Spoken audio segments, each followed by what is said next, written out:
Hi everybody. সকাল সকাল ভাবলাম হেলদি কিছু খাবো, কিন্তু ভেতরের বাঙালিটা তো ভেতরে ভেতরে ছোলে ভাটুরে বলে চিৎকার করছিল। তাই আজ কোনো ডায়েট নয়, শুধু কোলেস্টেরল, ফ্রি কোলেস্টেরল। আর এই ভাটুরেটা না আমার জীবনের মতো ফুলে ফাঁপা, কিন্তু ভেতরে পুরো খালি, কিন্তু খেতে দারুণ।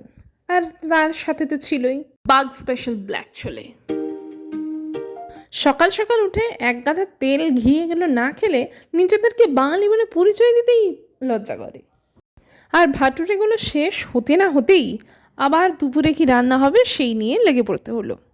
এই যে খাওয়ার ওপর খাওয়ার চাপ, এটা কিন্তু শুধুমাত্র বাঙালি বাড়িতেই সম্ভব, দুনিয়ার আর কোথাও পাওয়া যাবে না বোধহয়।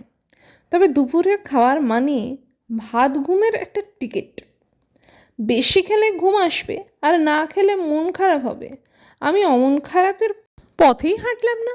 ভেজে রাখা মাছগুলোকে পেঁয়াজ আদা রসুন পোস্ত সর্ষে বাটা লঙ্কা একসাথে বেটে জল দিয়ে ওগুলোর পুকুরে ডুবিয়ে দিতে পারলেই শান্তি।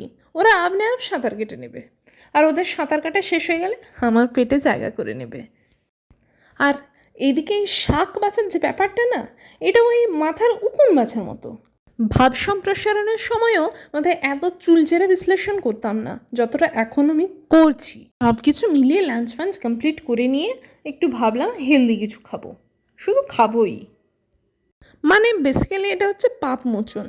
সারাদিন ধরে তেল মশলা খাওয়ার পরে এটা হলো একটু গঙ্গা জল ছেটানো। সেজন্য একটু আঙুরের থালা নিয়ে গিয়ে কর্তামশাই আর আমি দুজনে মিলে খেয়ে দিলাম। বেশিরভাগটা অবশ্য আমি খেয়েছি।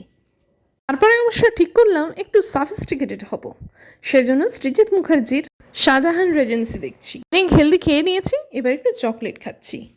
রাতে ভাবলাম একটু হালকা কিছু খাবো, সেই জন্য একটু চাট বানিয়েছিলাম, একদম টক ঝাল মিষ্টি, পুরো আমার মতো। দিনটা শুরু হয়েছিল তেল দিয়ে, শেষ হলো ঝাল দিয়ে। সাবস্ক্রাইব করো কিন্তু যদি তোমাদেরও খিদে পেয়ে থাকে।